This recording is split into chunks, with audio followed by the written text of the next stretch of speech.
오늘 우리에게 은혜 주실 하나님의 말씀은 누가복음 17장 20절, 21절 우리 두 절 말씀을 함께 봉독하겠습니다. 다 함께 봉독합니다. 바리새인들이 하나님의 나라가 어느 때 임하나이까 묻거늘 예수께서 대답하여 이르시되 하나님의 나라는 볼 수 있게 임하는 것이 아니요 또 여기 있다 저기 있다고도 못하리니 하나님의 나라는 너희 안에 있느니라. 아멘. 하나님께서 우리에게 주시는 은혜는 크게 세 종류입니다. 첫 번째, 일반적인 일상의 은혜입니다. 자연 법칙 가운데 우리의 삶을 통해서 평범한 삶 속에 주시는 일반적인 은혜가 있습니다. 두 번째 은혜는 기적적인 은혜. 도무지 일어날 수 없는 기적은 미라클, 초자연적인 일은 아니지만 일어날 수 없는, 해결될 수 없는 그런 일들을 하나님께서 우리의 삶에서 열어주시고 해결해 주시는데 그런 것을 기적적인 은혜라고 합니다. 세 번째는 명백한 기적입니다. 초자연적인 과학과 이성과 경험으로 설명할 수 없는 그런 사건, 이 모든 것을 우리 하나님께서 지고 계신데 오늘 예배하는 성도들에게 일반적인 은혜가 필요한 분들에게 일반적인 은혜를, 또 반드시 하나님께서 개입하셔서 풀어주실 기적적인 은혜가 필요한 분들에게는 기적적인 은혜를, 그리고 정말 기적적인 것을 떠나서 명백한 하나님의 역사, 기적이 필요한 분들에게는 그런 은혜도 부어주시기를 축복합니다. 우리 2023년 한 해의 표, 금년표가 나라가 임하시오며였습니다. 하나님의 나라가 지금 나의 삶에 임하여 달라고 하는 기도입니다. 그런데 이 기도는 이미 말씀드린 것처럼 그냥 한 해의 표와 기도로 끝날 것이 아니라 우리의 삶의 전체에 예수 그리스도를 영접한 그 이후부터 주 예수 내 마음에 들어와 계신 후 그 이후부터 하나님의 나라는 점점점 풍성해지고 넓어지고 깊어지고 강해져야 합니다. 또 그런 은혜가 있어야 합니다.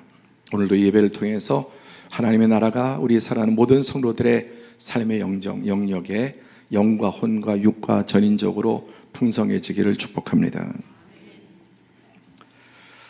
이 기도는 예수님이 가르치신 기도죠. 너희는 이렇게 기도하라고 말씀하셨습니다. 기도가 무엇입니까? 기도는 그 사람의 가치와 또 그 사람의 소원을 가장 엑기스로 나오는 게 기도죠.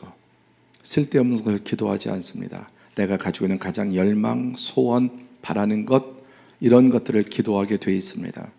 그래서 이렇게 기도하라고 하는 말씀은 이러한 소원과 목표를 가지고 살아라, 이러한 인생의 그 가치, 비전을 추구하며 살라고 하는 것입니다. 또 기도하는 것은 이것이 단지 나의 결심과 노력으로 될 수 있는 일이 아니기 때문에 전능하신 하나님의 그 능력을 힘입어서 이런 일들을 할 수 있도록 또 이렇게 살아갈 수 있도록 해달라고 하는 기도입니다. 그래서 기도는 그 사람의 가치와 신앙의 방향과 또 영적, 질적 상태를 보여줍니다. 예수님께서는 이렇게 기도하라고 말씀하시면서 먼저 이렇게는 기도하지 마라, 이방인들처럼 기도하지 말라고 하셨습니다. 이방인들은 하나님 없는 사람들, 이 세상의 모든 사람들은 저마다 소원이 있습니다. 그래서 신을 믿지 않아도 어느 때인가는 어떤 때는 너무 절박한 신적 존재에게 하나님이든 부처님이든 공자님이든 또 이렇게 하늘이시하고 구하는 마음이 있습니다. 그리고 이 세상의 모든 종교를 가진 사람은 나름대로 그 종교 생활을 하면서 기도하는 것입니다. 그런데 그렇게 하지 말라고 말씀하셨습니다. 이 땅에 썩어질 가치, 육적인 가치에 몰입되지 말라, 그런 기도는 아예 하지 말라고 말씀하신 게 아니라 그런 기도는 좀 뒤에 해라. 그게 바로 일용할 양식입니다. 우리의 삶에 필요한 모든 육적인, 혼적인 필요들, 그것을 일용할 양식이라고 말씀하셨습니다. 그러면서 너희는 먼저 그의 나라와 그의 의를 구하라.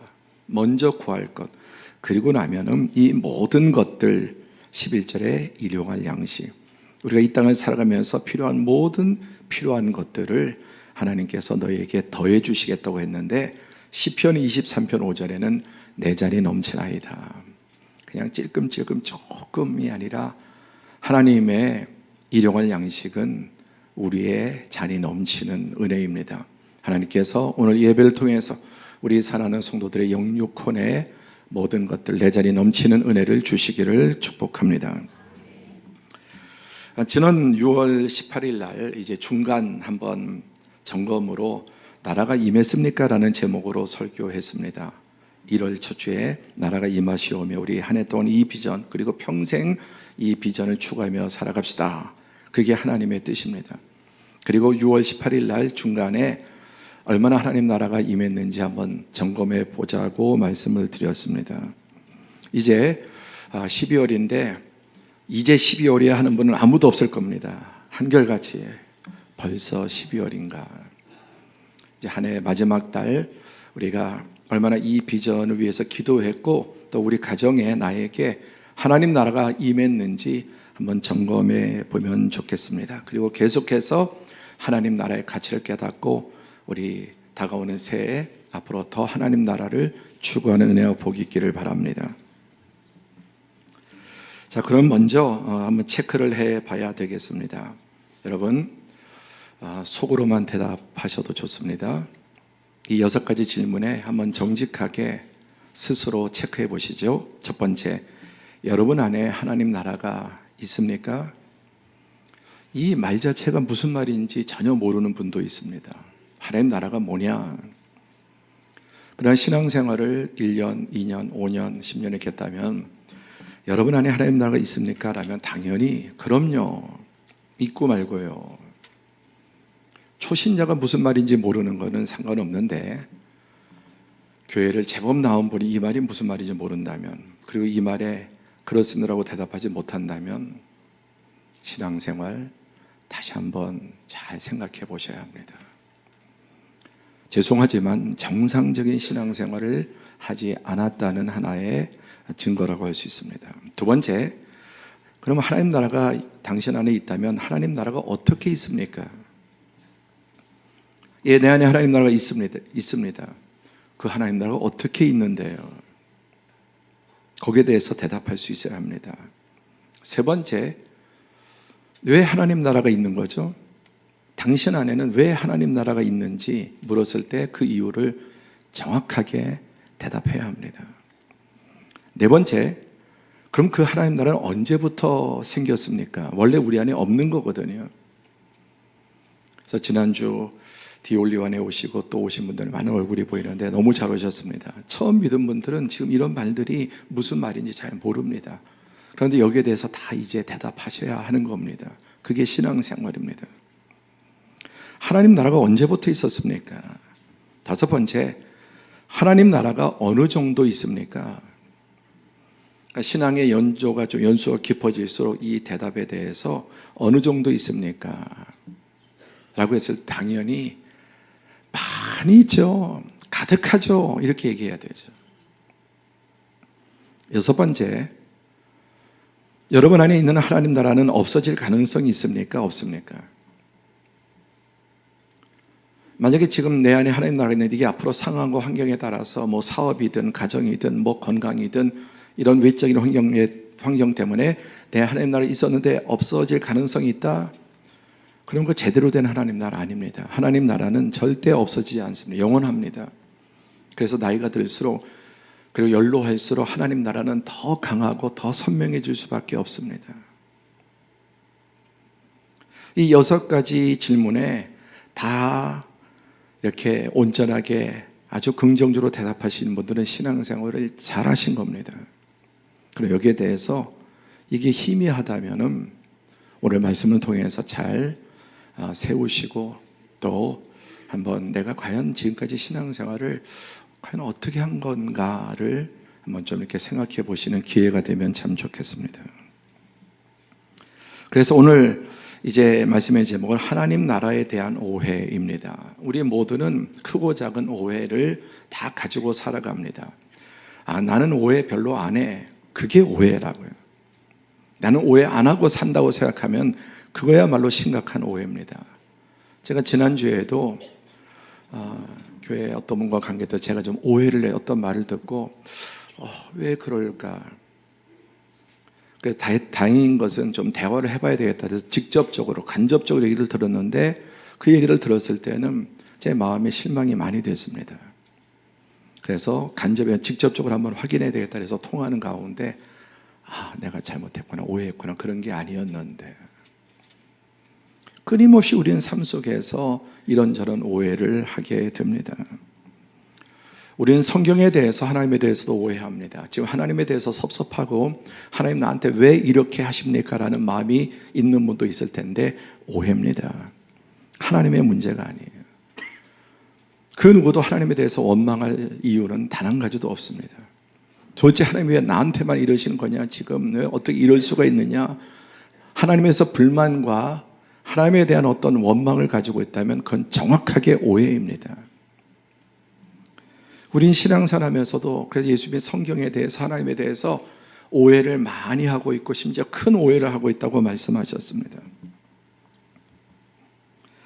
그래서 하나님 나라가 어떤 나라인지를 분명히 알아야 합니다. 무슨 말이냐면 하나님 나라와 이 세상 나라를 구분을 못하는 거예요. 그리고 이 세상 나라를 보는 그런 개념으로, 다시 말해 육적인 개념으로, 육과 혼적인 개념으로 이 하나님의 나라를 생각하려고 했을 때 하나님 나라는 하나도 임하지 않았다, 그렇게 생각할 수도 있는 것입니다. 오늘 본문 말씀에 바리새인들이 하나님 나라가 어느 때 임하나이까 묻건을, 이 바리새인들은 가장 성경 전문가인데 오해 전문가예요. 가장 성경을 잘 알고 똑똑하다고 생각하는 그들이 아주 가장 중요한 성경에 대한 오해를 제일 많이 하고 있습니다. 하나님에 대해서도, 성경에 대해서도, 모세와 율법에 대해서도, 예수님에 대해서도. 그래서 예수님께서 너희가 크게 오해했다고 하는 것이 무지랭이 같은 일반 백성이 아니라 바리새인, 서기관, 지도자들이었습니다. 뭐라고 묻습니까? 하나님 나라가 어느 때에 임하나이까 묻건을 예수께서 대답하여 이르시되 하나님의 나라는 볼 수 있게 임하는 것이 아니요 또 여기 있다 저기 있다고도 못하리니, 이 질문 자체가 벌써 잘못됐다는 것을 지적하시는 것입니다. 왜냐, 그들의 지금 질문에는 하나님의 나라는 볼 수 있게, 우리 육안으로, 지금 우리가 눈으로 보죠. 이게 다 육안이죠. 이렇게 보듯이 그렇게 보이는 게 아니다.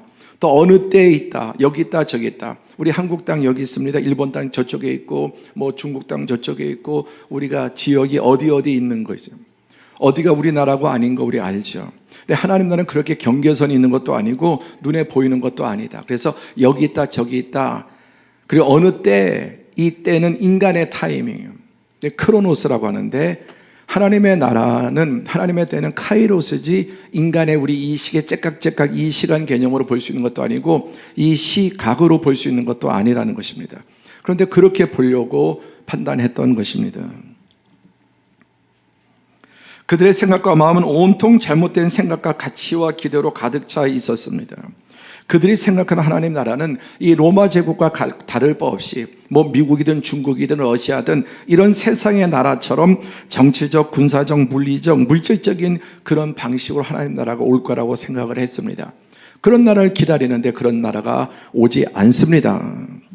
지금까지도 오지 않았고 앞으로도 오지 않습니다. 그런 식으로 하나님 나라가 온다면 그건 하나님 나라가 아니라 세상 나라와 다를 바 없죠.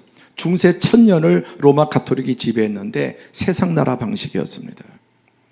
그래서 중세를 암흑시대라고 합니다. 화나 빛의 시대여야 되는데 어떻게 로마 가톨릭이 다스린 1000년이 여러분 암흑시대일 수 있습니까? 왜? 1000년 동안 서구가 기독교권이었는데 왜 하나님의 나라를 세상 나라 방식으로, 교황이라든지 그런 또 왕도 교황 앞에 무릎 꿇고 잘못했다고 빌고 카노사의 굴욕 같은 그런 일들이 하나님 나라의 방식이 아니에요. 여러분, 그들이 가지고 있는 오해가 우리 안에 고스란히 남아 있습니다. 그래서 계속 그걸 깨나가는 것입니다. 개념이 잘못되었다는 것입니다. 1961년 4월 12일 인류 역사상 처음으로 러시아의 보스토크 유인 우주선을 타고 유리 가가린이라고 하는 이 비행사가 지구를 벗어났습니다. 지구를 벗어나서 우주에 갔다가 다시 지구로 귀환을 했습니다. 인류 최초였습니다. 지구 궤도를 돌고 들어왔는데 그 당시 소련 공산당 중앙위원회 전체회의에서 후르시초프 수상이 아주 이 유물론, 무신론, 기독교를 박멸하는 게 공산주의지 않습니까? 그래서 우주에 나가봤더니 거기에 하나님 나라나 천국이나 하나님이 있느냐 이렇게 물어봤다고 합니다. 그리고 공산당 전체회에서 이렇게 말했습니다. 가가린이 우주 공간에 날아갔으나 그곳에서 어떤 신도 보지 못했다. 그곳에 천국도 없었고 어떤 신도 보지 못했다. 여러분, 지금 우주가 얼마나 큰지 측정 자체가 안 되죠. 근데 겨우 우주에 지구 벗어나서 지구 궤도 돈 것은 문 밖에도 사실 못 나간 겁니다.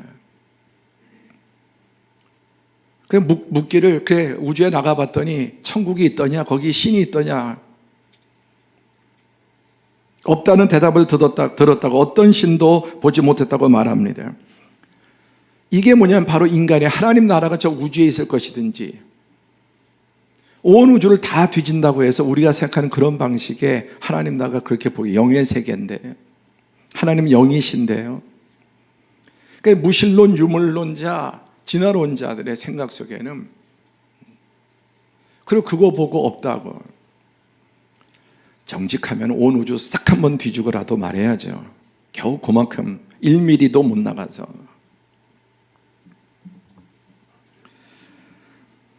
요한복음 18장 36절에 예수께서 대답하시되 내 나라는 이 세상에 속한 것이 아니니라. 이제 내 나라는 여기에 속한 것이 아니니라.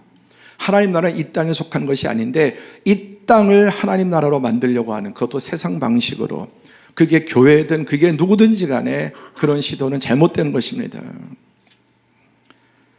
만약에 이 나라가, 내 나라가 이 땅에 속했다면 천군 천사를 데려와서 12영이 된다는 로마 군대보다 싹 쓸어버리고 이 땅에 하나님 나라를 무력으로 만들었을 것입니다. 예수님의 방식은 십자가의 대속의 죽음을 죽는 방식이었다면, 죽이는 방식이 아니라, 짓밟는 방식이 아니라, 로마 스타일의 팍스 노마나가 아니라 자기를 스스로 십자가에 못 박는, 죽임 당하는 방식으로 하나님 나라를 이 땅에 가져오셨습니다. 또 로마서 14장 17절에 하나님 나라는 먹는 것과 마시는 것이 아니요, 하나님 나라는 먹는 것 마시는 것, 지난주에 영육혼, 사람이 제일 껍데기에 지금 육이 있고 그 안에 혼이 있고 영이 있는데, 먹는 것 마시는 것은 육과 혼에 관계되는 거예요. 하나님 나라는 그런 차원의 것이 아니에요. 그런 동물도 가지고 식물도 가지고 있는 그런 차원의 것이 아니라 오직 성령 안에, 하나님의 영 안에 있는 의와 평강과 희락이다. 이게 무슨 말입니까? 의로움. 예수 그리스도 십자가의 대속의 피로 우리가 죄 씻음을 받고 그래서 의로워지고 이제 성령의 능력 안에서 우리의 삶이 거룩해지는 것입니다. 악함과 더러움과 죄악된 것들을 멀리하고 점점 거룩해질수록 평강과 희락이, 기쁨이, 쾌락이 아니라 희락이 우리의 삶에 넘치게 됩니다. 그러니까 먹는 거 마시는 거는 육적인, 혼적인 이런 개념의 것이고, 하나님 나라는 성령을 통해서 영, 우리 안에 영, 하나님의 영으로 지음받은 유일한 존재, 의와 평강과 희락. 그래서 저는 의로워야 우리에게 하나님의 나라가 시작이 됩니다. 불의하면 하나님 나라가 그 안에 임하지 못합니다. 그 의의 출발은 예수 십자가의 대속의 공로 안에서 이제는 날마다 성령 안에서 조금씩 날마다 예수님을 닮아가는 것, 예수님을 따라가고 닮아가는 것, 실패하고 넘어지고 뒤로 물러서기도 하지만 그러나 전체적으로 그 길 향해서 나아가는 것. 그래서 여러분, 우리를 의롭게 만드는 가장 중요한 방법이 고난을 당하는 겁니다. 고난 당하는 게 내게 유익이라. 실패하는 겁니다. 내 뜻대로 안 되는 것입니다. 인생의 어두운 밤이 오는 것입니다. 육체의 질병이 오고 사업에 어려움이 오고 가정에 이런 인간의 고난을 통해서 제일 나쁜 악이 교만과 자아입니다. 교만. 내가 깨어지는 거예요. 의의 반대는 나입니다. 내가. 근데 이런 것들이 이제 인생의 풍파와 쓰나미를 만나고 또 사고를 만나고 질병을 만나고 내 뜻대로 도무지 통제되지 않는 그런 상황들, 그 앞에서 깨어지면서 비로소 우리는 의로워지게 됩니다. 그리고 평강이 있습니다. 이 세상이 줄 수 없는, 돈이 주는 평안, 또 무슨 안락한 환경이 주는 것이 아니라 육과 혼의 상태와 관계없이 영혼 깊은 곳에서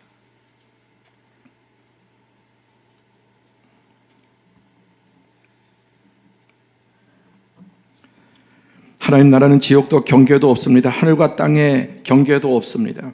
누구나 예수님을 참으로 영접하고 예수님의 생명이 내 안에 들어오고 이제 예수님의 통치가 이루어지는 만큼 하나님의 나라는 점진적으로 점점 더 풍성하게 깊이 있게 우리의 삶에 들어와서 영에서 시작해서 그의 혼과 육을 전 삶을 지배하고 하나님 나라의 통치를 받는 삶이 이제 그의 생활 속에서 나타나게 되는 것입니다. 개념이 잘못됐다. 그래서 여러분 금년에 얼마만큼 하나님 나라가 임했습니까? 라고 했을 때 사업이 잘 됐나? 아이들이 잘 됐나? 내 몸이 건강해졌나? 내 가정이 더 평강해졌나? 예. 그런 것들은 나중에 하나의 열매이지만 본질이 아니라는 것입니다. 두 번째, 그들은 이미 하나님의 나라가 이미 시작되었음을 몰랐습니다. 그래서 지금 언제 오냐고 어떻게 오냐고 묻는 것입니다. 마가복음 1장 15절에 이르시되 때가 찼고 하나님의 나라가 가까웠으니 회개하고 복음을 믿으라. 때가 찼고 하나님의 나라가 가까이 왔다. 이 가까이 왔단 말은 임박했다는 거예요. 임박. 그래서 이 하나님 나라를 이제 우리가 들어가고 또 하나님 나라를 누리려면 회개하고 복음을 믿으라. 함께 합니다. 회개하라. 지난주 처음 오신 분들에게 죄송하지만 회개하셔야 됩니다라고 말씀드렸습니다. 예수 믿는 첫 관문이 회개하는 거예요. 회개하지 않고 예수 믿을 수 없습니다. 회개하지 않고 하나님 나라가 무슨 말인지 이해할 수도 없습니다. 회개가 무엇입니까? 나의 실패를 인정하고 나의 한계를 인정하고 하나님 없는 내 인생이 유한함을 인정하고 아무리 영과 혼의 모든 것들, 육과 혼의 모든 것을 채워도 허탈하고 허무하고 그 영혼의 깊은 갈망을 채울 수 없는, 그리고 이런저런 한계 상황 속에 두 손 들고 하나님 아니면 살 수 없습니다. 내가 주인 되어 살았던 그 인생을 회개하고 하나님을 인정하고 복음, 하나님의 구원자 예수 그리스도, 수가성 여인이 물동이를 버려두고 예수를 영접하고 그의 인생이 바뀐 것처럼 아무리 그의 육과 혼을 6 남자를 두고도 어떤 것으로 채울 수 없었지만 예수님을 만날 때 그 영의 목마름이 해결됨으로 그 속에서 생수가 터지니까 물동이를 버려두고 하나님 나라가 임해서 그렇게 깊이 하던 마을 사람들에게 달려가서 내가 메시아를 만났다, 구원자를 만났다. 그래서 사도행전 이전에 복음서 때 예수님 당시에 승천하시기 전에 이 땅에서 제일 먼저 복음화된 마을이 수가성입니다. 이 여인 하나, 이 남편 6을 두었던 여인 하나, 그에게 하나님 나라가 들어온 것입니다. 마태복음 12장 28절은 예수님 말씀하시기를 그러나 내가 하나님의 성령을 힘입어 귀신을 쫓아내는 것이면 하나님의 나라가 이미 너희에게 임하였느니라. 가까웠다고 말씀하신 이번에는 하나님 나라가 이미 임하였다. 증거가 뭐냐? 하나님의 성령을 힘입어 귀신을 쫓아내는, 하나님 나라의 반대는 사단의 나라, 흑암의 나라, 죄악의 나라입니다. 그런데 하나님을 영접하지 중생하지 못해서 영이 죽어있기 때문에 그런 게 있는지도 모르고 그냥 육이 전부라고 생각하고 기껏해야 혼이 전부라고 생각합니다. 그러나 하나님의 이 복음을 받아들이고 회개하고 복음을 받아들이는 그 영이 중생해서 그 중생한 영은 우리의 혼과 정신과 마음을 새롭게 하고 그런 사람은 몸도 이제 새로운 도구로 바뀌게 되죠. 그래서 귀신을 쫓아내면 하나님 없다고 하는 가장 큰 귀신은 무신론의 귀신, 어리석은 자는 그 마음에 이르기를 하나님이 없다 하는 자, 이 우주 만물 이 모든 것들을 저절로 우연히 어쩌다가 어리석은 자들입니다. 마음에 하나님 두기를 싫어하기 때문에 하나님 없다고 믿는 것입니다. 하나님은 있다고 믿는 믿음보다 없다고 믿는 믿음이 100배 1000배 강해야 하나님 없다는 무신론이 성립됩니다. 무신론은 신앙입니다. 믿음입니다. 그래서 예수님이 오셔서 이 생명빛을 비춰주심으로 귀신이 쫓겨난 수많은 귀신이 있지만 무신론의 귀신, 하나님 없다고 하는 귀신, 그게 나가면 그게 여러분 왕초입니다. 모든 귀신의 왕초는 바로 무신론이에요. 하나님 없다고 생각하는 거예요. 근데 하나님 영접하는 순간 이제 그 귀신의 모든 졸개들이 떠나가게 됩니다. 그래서 이미 하나님의 나라가 너에게 임하였느니라. 여러분, 지금 여러분 안에 이미 하나님의 나라가 임해 있습니다. 아까 6가지 질문 드렸습니다. 여러분 안에 하나님 나라가 있습니까? 그런데 이런 대답이 분명하지 않은 분들이 열심히 교회는 나오는데 말씀을 잘 듣지 않고 또 일만 하든지 특별히 훈련받지 않은, 제자 훈련도 안 받고 성경 훈련도 어떤 성경 공부 이렇게 안 하시고 안 읽고 안 받은 분들이 많이 다녀도 개념이 안 서 있어요. 참 죄송하지만 개념이 안 서 있으니까. 왜? 설교는 여러분, 설교를 듣고 체계적인 신앙을 갖기 어렵습니다. 왜? 창세기 했다가 요한계시록 했다가 마태복음 했다가 오늘은 또 누가복음 했다가 잠언 했다가 그렇게 오래 들으면서 나름대로 이제 체계가 생기긴 하지만 하나님의 말씀을 기초부터 잘 받아요. 그래서 얼마나 성경 대학 제자 훈련 이런 것을 통해서 설교와 더불어 성경을 읽고 훈련받고 그래야 믿음이 체계적으로 생기는 거예요. 자, 예수님을 영접할 때 하나님 나라가 들어오는 것입니다. 아멘.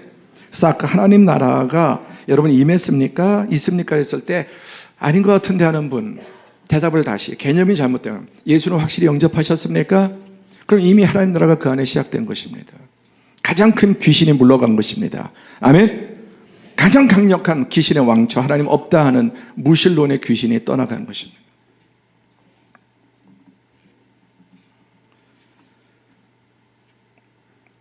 이미 하나님 나라가 회개하고 복음을 받아들인 자, 그리고 진실하게 세례를 받은 분들은 하나님 나라가 이미 임해 있습니다. 예수님께서 이 땅에 오실 때 하나님 나라를 가지고 오셨습니다. 그리고 예수 그리스도를 믿고 구주로 영접하고 그를 따르기로 하고 한 걸음 한 걸음 전진해 나가는 분들은 하나님 나라가 임합니다. 제가 지난주에 처음으로 술값을 내봤습니다. 우리 교육자들 신방 갔다 와서 배가 고파서 밥 먹으러 갔는데 교회 성도님이 저쪽 테이블에서 이제 같이 식사를 하고 계세요. 이 자리에 계십니다. 친구를 만나서 거기서 이제 소주 2병 보이던데, 예. 그 신앙의 단계니까. 옛날 같으면 놀래갖고 막 도망가든지 술 취했을 텐데, 와서 인사하더라고요. 얼굴 빨개갖고. 예.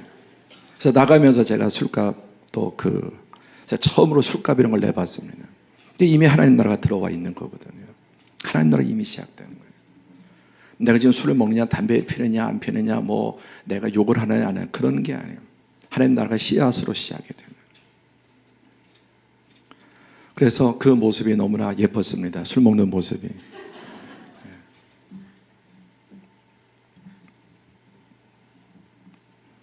하나님 나라가 점점 들어오면 그런 것들은 이제 점점 물러나게 돼요. 너무 지나치게 고민하지 마세요. 너무 과하게, 너무 지나치게 이렇게 음주하고 또 그 애프터가 이어지면 심각하지만,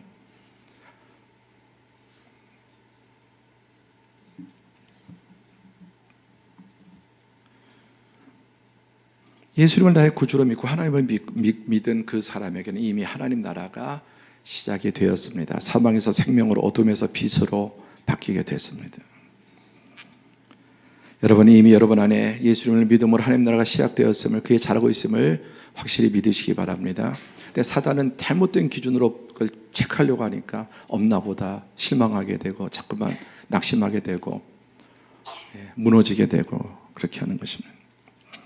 세 번째는 하나님 나라를 밖에서 찾으려고 합니다. 개념이 잘못됐다, 이미 시작됨을 몰랐다, 하나님 나라를 밖에서 찾으려고 한다.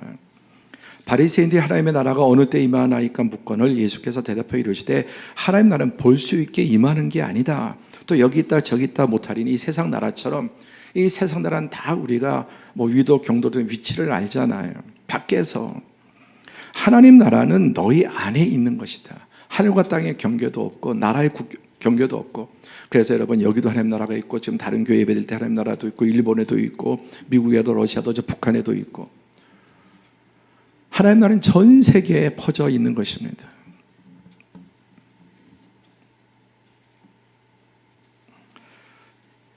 그래서 NASB 성경에는 이 하나님 나라가 어디 있느냐, 네. In your midst, 너희 가운데 중앙에, 또 킹제임스 버전에는 안쪽에 내부에, 이게 바로 영임의 영.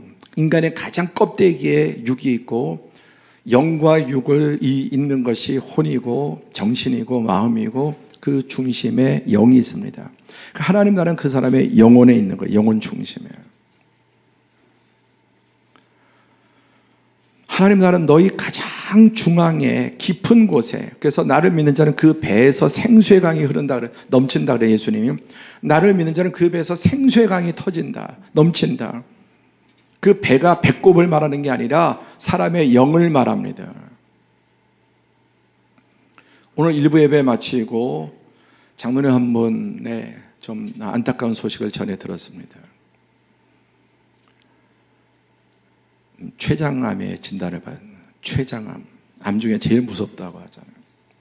장로님이 고백하시기를 덜컹하는 말, 췌장암을 진단을 받았으니 어떻겠어요 여러분? 다른 암이라도 그런데 순간적으로 육과 혼이, 심장이 덜컹하고 떨어지는 소리. 그런데 바로 반전이 났습니다. 전능하신 하나님 바로. 그리고 평화롭게 돼요. 평화롭게. 그 진단 받으신 지 벌써 한 7개월이 됐는데도 그동안 아무개도 말씀하시고 모든 예배 다 나오시고 너무나 평안한 거예요. 어제 저녁에서야 제가 연락을 받고 오늘 예배 끝나고 기도드렸는데 너무 평안하신 거예요. 왜?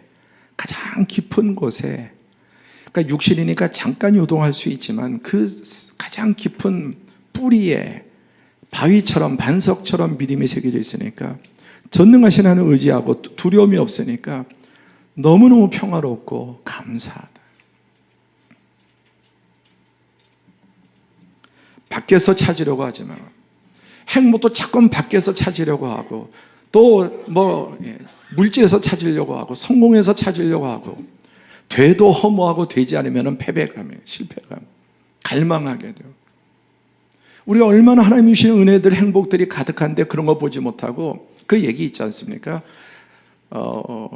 그 클로버, 네잎 클로버가 이제 행운의 상징이네요. 여러분, 그 네잎 클로버 발견하고 따면 행운이 옵니까? 근데 새잎 클로버의 꽃말이 뭔지 아시죠?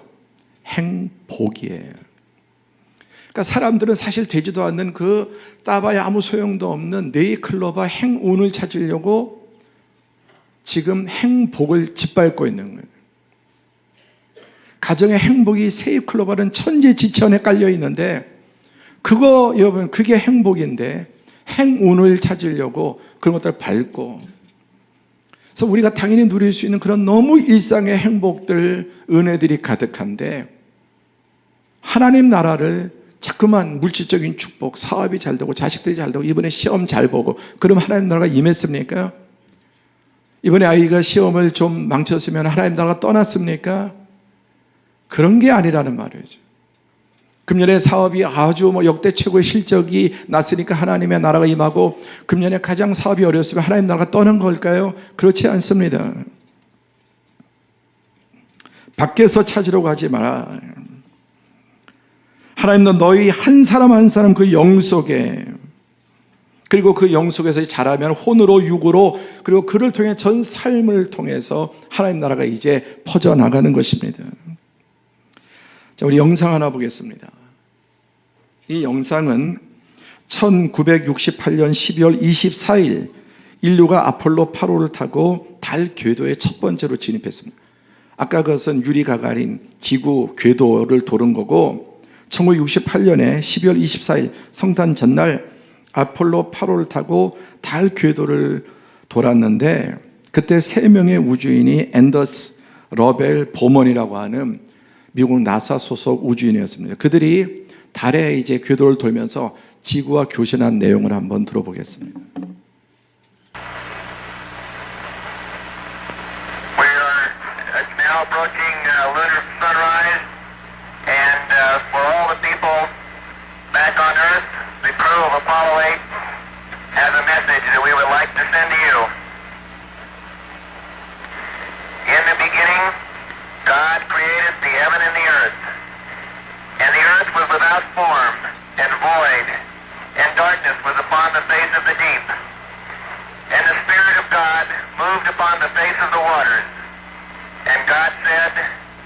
let there be light. And there was light. And God saw the light, that it was good, and divided the light from the darkness.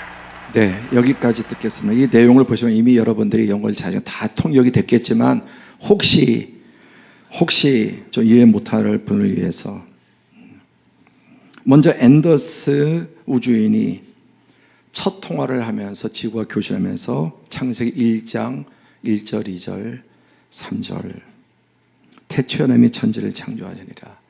땅이 혼돈하고 공허하며 흑암이 깊음이 있고 하나님의 영은 수면에 운행하시니라. 하나님이 이르시되 빛이 있으라 하시니 빛이 있었고, 이어 러벨이라고 하는 우주 비행사가 이어서 하나님이 빛을 낮이라 부르시고 어둠을 밤이라 부르시니라. 저녁이 되고 아침이 되니 이는 첫째 날이니라. 마지막 보먼이라고 하는 우주 비행사 이렇게 마무리했습니다. 창세기 1장 1절부터 3절까지 읽고, 보먼이 아름다운 지구에 계신 여러분 모두 행복한 저녁, 즐거운 크리스마스 보내시고 행운이 따르기를, 하나님의 축복이 여러분 모두에게 깃들기를 이곳 아폴로 8호 비행사들이 기원합니다. 인간이 우주에 가서 달의 첫 궤도를 돌면서 태초에 하나님이 천지를 창조하시라. 3명의 우주 비행사가 함께 무슨 교신할 것인가를 의논했겠죠. 창세기 1장 1절 2절 3절. 그리고 보먼은 하나님의 축복이 여러분 모두에게 깃들기를. 지구의 귀환에서 소송당했습니다. 무신론자들에게. 왜 나사라고 하는 미국의 자산을 가지고 거기서 사적인 종교적인 그런 대화를 하느냐고 소송을 했습니다. 그런 그 소송에서 승소했습니다. 자, 아까 최초로 지구를 벗어나서 지구 궤도를 돌던 유리 가가린, 뭐 그도 믿는 사람이라고 그러는데 이제 후르시 초프가 그렇게 뭐 대화했다고 하는 이야기가 나오는데, 우주 공간에 날아갔으나 그곳에서 어떤 신도 보지 못했다. 사실 그렇게 누구나 생각할 만한 그런 이야기 아닙니까? 무신론자들. 그러나 믿음이 독실한 3명의 나사의 우주 비행사들은 작심하고 창세기 1장 2절 3절, 그리고 하나님의 축복이 여러분에게 가득하기를 축복한다.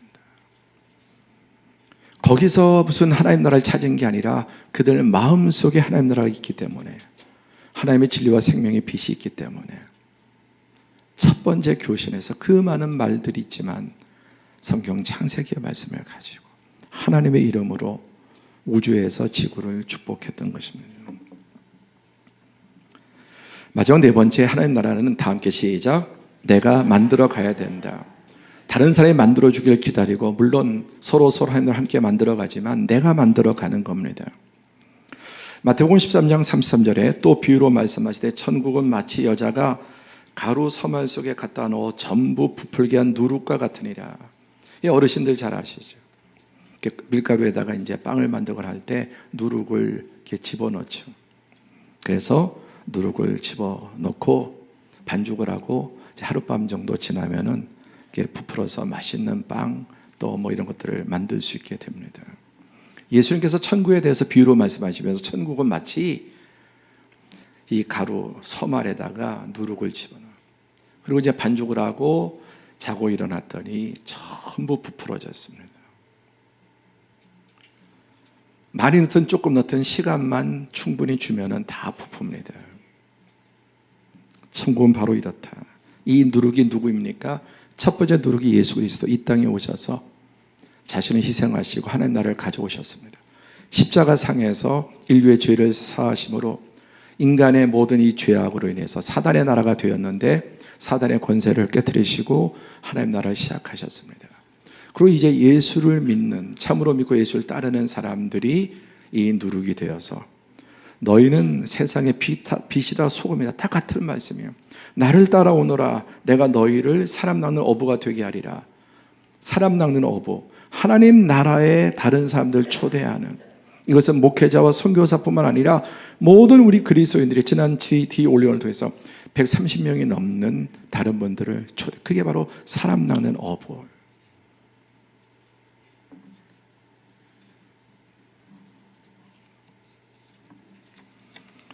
말씀을 정리해 보면은 내려오는 하나님 나라가 있습니다. 예수님이 가져오신 하나님 나라, 그리고 올라가는 하나님 나라가 있습니다. 이건 죽어서 예수님이 재림하실 때, 이게 성경의 최종 결론이지만 그 이전에 먼저 우리가 내려오는 하나님 나라를 누리고 살아야 되는 겁니다. 우리가 이 땅에서 하나님 나라, 그래서 이 땅에서 내 영혼이 하늘의 영광을 누리도다. 이것이 나의 간증이요 이것이 나의 찬송이니, 이 땅에서 내 영혼이, 육신은 여전히 병들고 육신은 아프고 사업이 어려울 때도 있고 쉬울 때도 있고 가정이 여러분 풍파를 겪을 때도 있습니다. 또 우리 외적인 환경은, 육적인 환경, 혼적인 환경은 이 세상에 따라, 뉴스에 따라 왔다 갔다 오락가락합니다. 경기가 얼마나 나빠졌습니까? 경기에 대한 여러분 어려움을 넘어서 더 앞으로의 기대도 대단히 어렵지 않습니까? 그럼 우리의 마음이 어떻게 밝을 수 있겠습니까? 혼이. 그럼에도 불구하고 아까 그 장로님께서 가장 암 중에도 힘든 췌장암 진단을 받고도 순간 덜컹 심장이 떨어지는 그런 충격을 받았지만 바로 그리고 하나님을 의지하고 기도하고 믿음으로 그 모든 것을 이겨나가는 것입니다.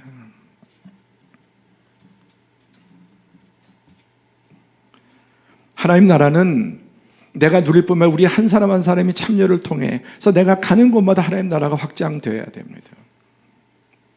제가 2주 전에 유럽에 선교 갔다 왔어요. 왜 갔습니까? 하나님 나라 그곳에 무너진 하나님 나라를 재건하고 여러 가지 환경 속에 많이 찌들어 있는 선교사님들, 목회자들에게 다시 하나님 나라를 다시 되살리고, 우리가 1월 달에 인도를 갑니다. 인도에 왜 갑니까? 그곳에 하나님 나라를 확장하기 위해서, 여러분은 여러분의 가정의 하나님 나라가 확장되고, 여러분을 통해서 여러분의 셀의 하나님 나라가 확장되고, 여러분이 가는 곳마다 그래서 점점 하나님 나라가 가득한 사람은 그냥 걸어다니는 하나님 나라의 지점이 되는 것입니다.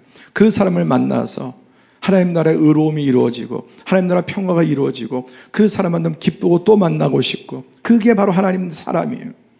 또 보고 싶은 사람, 만나면 참 기쁜 사람, 만나면 위로가 되는 사람, 만나면 나에게 선한 영향력을 주는 사람, 복음의 영향을 미치는 사람. 우리 전도단이 걸어다니는 하나님 나라들. 직장에 가면 그 직장의 작은 하나님 나라 완성되지 않습니다. 부분이라도 일부라도 하나님 나라가요. 그래서 내 안에 하나님 나라, 그리고 우리 가정 속에 하나님 나라, 그리고 내가 가는 사업장에, 삶의 현장의 사회 속의 그리스도인들이 하나님 나라를 누룩처럼 확장해 나가는 것입니다. 여러분이 지난 1년 동안에 여러분의 삶의 궤적 가운데 하나님 나라가 계속 이렇게 확장되어 왔습니까? 그게 그리스도인의 삶이에요. 그러니까 기준이 잘못돼서 얼마만큼 돈을 더 벌었느냐, 얼마만큼 금년에 아무 문제가 없었느냐, 이런 게 아니라 내 영 속에 혼과 육에는 이런 문제가 가득하지만 절대로 세상이 줄 수 없는 평안과 확신과 기쁨을 가지고 있고, 살면서 선한 영향력을, 빛의 영향력을 끼치는 것입니다. 두 나라의 균형을 이루어야 궁극적으로 완성되는 올라가는 영원한 하나님 나라지만 이 땅에서도 하나님 나라를 누리며 나눠야 합니다. 그래서 예수님이 그 하나님 나라를 가지고 이 사단이 지배하는 나라 속에 물리치시고 사단의 머리를 밟으시고 아버지의 나라를 가져와서 우리 안에 심어주시고 진실한 그리스도인을 통해서 하나님 나라를 누리게 하시고 나누게 하시는 그런 로마 제국처럼 중세 그런 기독교 제국이 아니라, 세상의 제국이 아니라 그리스도의 삶을 통해서 말씀을 맺습니다. 특별히 여러분, 하나님 나라는 너희 안에 있다고 말씀했습니다. 하나님 나라는 깊은 흑암 중에 임합니다. 제 인생 중에 가장 하나님 나라가 임했던 것은 육신적으로 가장 힘들고 고난의 때였습니다. 언제나 그게 물질적이든 육신적이든 하나님 나라가 가장 깊게, 가장 강하게, 가장 풍성하게 임했던 것은 육신적인 육의 혼과 고난의 때 하나님 나라가 가장 깊이 들어. 그리고 그 하나님 나라는 결코 육의 문제, 혼의 문제, 환경의 문제가 빼앗지 못합니다. 사람이 빼앗지 못합니다. 여러분, 금년 안에 어떤 삶의 종류에 이런저런 어려움과 가장 고통스러웠다면 하나님 나라가 가장 깊이 임한 것임을 믿으시기 바랍니다. 이게 잘못되면 얼마만큼 사업이 잘 됐나, 얼마나 매출이 올랐나, 얼마나 지금 우리 가정이 평안했는가, 수입이 늘었는가, 이런 것 가지고 하나님 나라를 측정하려고 하는 건 기복적인 신앙이에요. 정말 하나님 나라 제대로 임하면 그 삶에 이런 것들은 이제 하나 둘 영혼이 잘된 같이 범사가 잘되고 육신도 강건한 것은 따라오는 것입니다. 영이 잘되면 이런 것들은 결과적으로 따라 붙게 되고 이 모든 것을 더해 주신다고 말씀했습니다. 하나님이 빛을 낮이라 부르시고 어둠을 밤이라고 부르셨는데 저녁이 되고 아침이 되니, 이 세상에 대한 첫 번째 하나님의 평가는 먼저 저녁이 되고 그 다음에 아침이 되는 겁니다. 하루는 낮으로만 구성되어 있지 않고 밤과 낮으로 구성되어 있는데, 우리는 낮과 밤이라고 하지만 성경은 밤과 낮이에요. 혼돈과 무질서, 무예에서 하나님이 질서 있게 말씀에 따라서 빛이 있으라 말씀하실 때마다 착착착 생기면서 혼돈이 질서가 생기고 무생명에서 생명이 생긴 것처럼 우리 인생에 하나님 나라가 가장 여러분 강하게 깊이 임하는 것은 어둠의 때입니다. 금년 인생에서 육신적으로 어두웠다면 그것이 가장 하나님의 나라가 임하는 시간으로 여러분 잘 해석하고 이제 낮이 오게 될 것을 기대하시기를 축복합니다.